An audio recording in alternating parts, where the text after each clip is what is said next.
XX, un periodo histórico donde un modelo económico, donde había un Estado más de carácter benefactor, donde los trabajadores tenían más participación en el gobierno, había más derechos sociales. Esto se desarrolla en toda Latinoamérica igual. Los estados tenían otro carácter, no el carácter actual. Había una crisis que ya tenía que ser resuelta.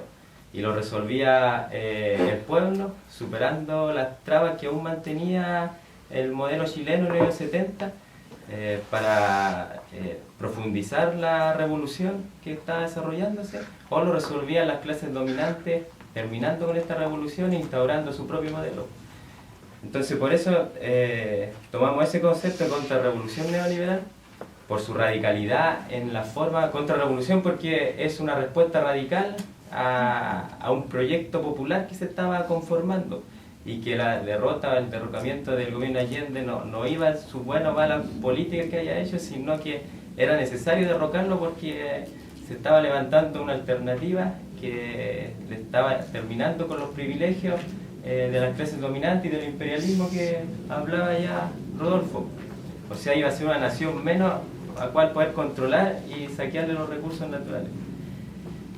Y fue radical porque no solamente fue violenta y trató de exterminar físicamente tanto a las organizaciones de izquierda, pero principalmente a los trabajadores, al pueblo, a sus organizaciones, sino también fue radical en su contenido, en reorganizar nuevamente la economía, en reorganizar la cultura, en la totalidad de nuestra vida, en todos los aspectos sociales, políticos, etc.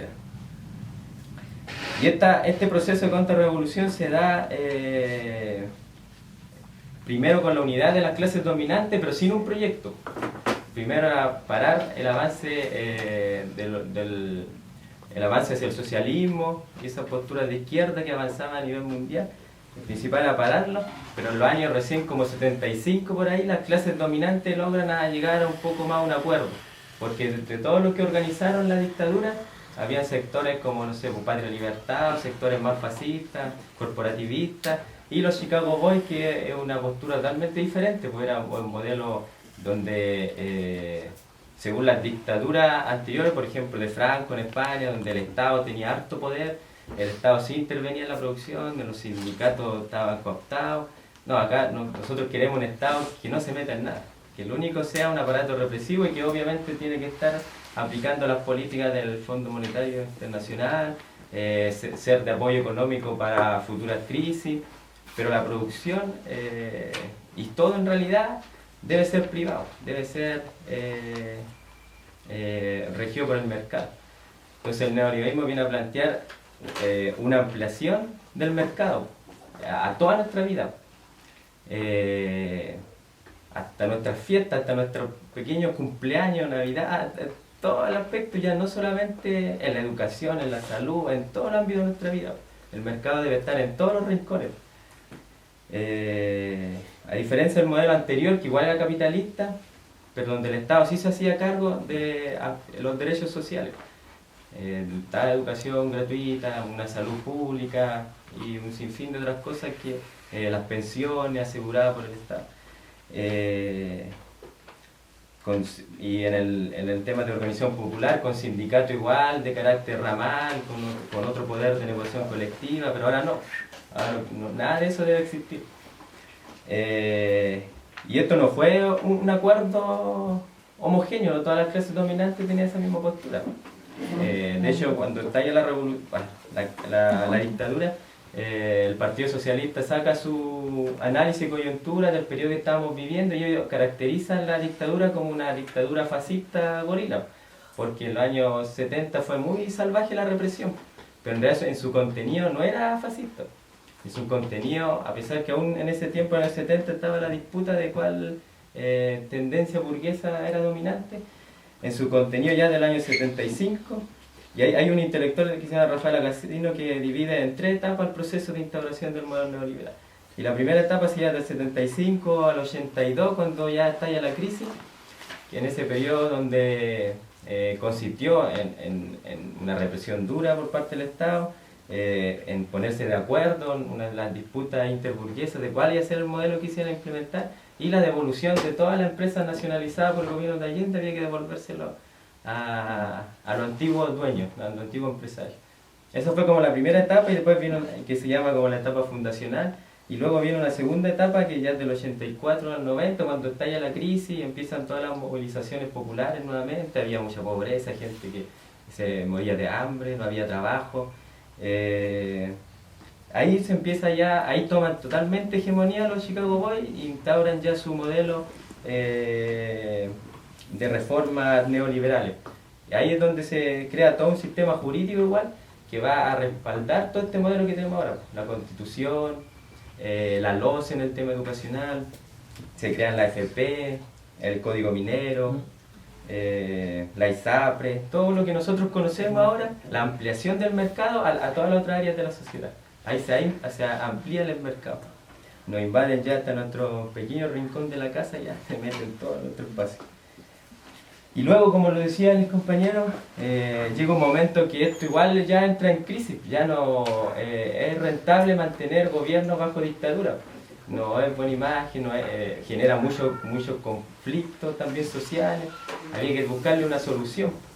Y dentro del campo popular se barajaban muchas soluciones, tanto la lucha armada como electoral, entonces había que darle una salida antes que se radicalizara más. Entonces la alternativa de todas las clases burguesas más neoliberales era hacer la salida pactada a través de la Constitución, el plebiscito y todo eso. Y de los 90 se inicia la tercera etapa ya de administración ya y profundización del modelo neoliberal, con todas las leyes que todavía no se profundizaban en la dictadura, la viene a profundizar la concertación. Y ya ahora actualmente ya nos encontramos en un momento ya de una, ya no se puede decir contrarrevolución, ya el neoliberalismo en su máxima expresión ya una contrarrevolución madura, estable. Y esto ocurre también en otros países latinoamericanos, no solamente en Chile, pero como en Chile fue el experimento y fue el primer país y se instaura en dictadura, en otros países, y esto es importante entender porque podemos entender, siempre yo escucho a la gente que dice, bueno, no sé, en Argentina son más luchadores el pueblo, los chilenos son tan apagados, pero hay una respuesta histórica. La mayoría de las contrarrevoluciones neoliberales que se aplican en otras Latinoamérica no se aplican en dictadura. Las dictaduras en Argentina, las dictaduras en otros países no iban con esta ideología, con este modelo neoliberal, sino que se empiezan a aplicar en los 90, en un periodo donde hay más democracia, donde ya tenían un poco mínimo derechos de reunión, y empiezan a estallar las crisis. Entonces el pueblo le hizo resistencia a esas políticas neoliberales y pudieron atajarlas. Entonces fueron revoluciones, contrarrevoluciones en realidad muy tardías. Y en otros países ni siquiera llegó, como en el caso de Venezuela, que es como el único caso excepcional, y el resto de los países más progresistas de izquierda surgen a partir de esta resistencia igual a las políticas neoliberales, al no aceptar que esta política se aplicara. En Chile se aplica en un momento de dictadura cruda, cruel, con pocas posibilidades de hacerle una resistencia, a pesar de la heroica lucha que dieron los compañeros que hicieron resistencia a la dictadura. Era una situación más adversa. Y eso, y bueno, en los 90 se le llaman los chicos neoliberales de rosa, con una cara más blanda, más democrática. Dentro de estas modificaciones, y con esto cierro, que trae el modelo neoliberal, es un modelo económico de carácter ya más transnacional. Crea un nuevo grupo económico chileno de la política transnacional, y a Chile viene a ser una pieza más de la maquinaria de la economía nacional nomás. Nosotros somos uno más de lo que importamos y generamos riqueza para el sistema mundial. Somos una pieza más nomás, a través de un modelo que realiza una integración como horizontal y fragmentada de la producción, creando estos holdings o conjuntos de firmas donde todo está sujeto bajo una empresa mayor, aunque en apariencia pareciera que tienen independencia.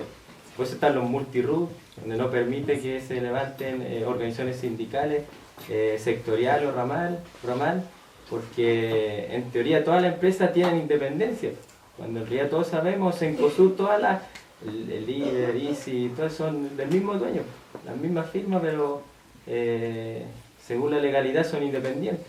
Cada una genera su ganancia, su producción.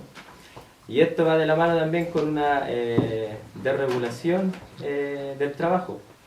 Trabajo precario, subcontratación, flexibilidad laboral, que apuntan a disminuir las condiciones de los trabajadores para aumentar así la ganancia. Y por otro lado, ponerle trabas a la organización de los trabajadores. Eso fue uno de los elementos fundamentales de la dictadura, que era, más allá de perseguir a las organizaciones de izquierda, era cómo destruir igual la organización de los trabajadores y de los sectores populares. Bueno, eso fue lo que yo quería exponerle. No sé si hacemos preguntas primero, en diálogo o al final, ¿no?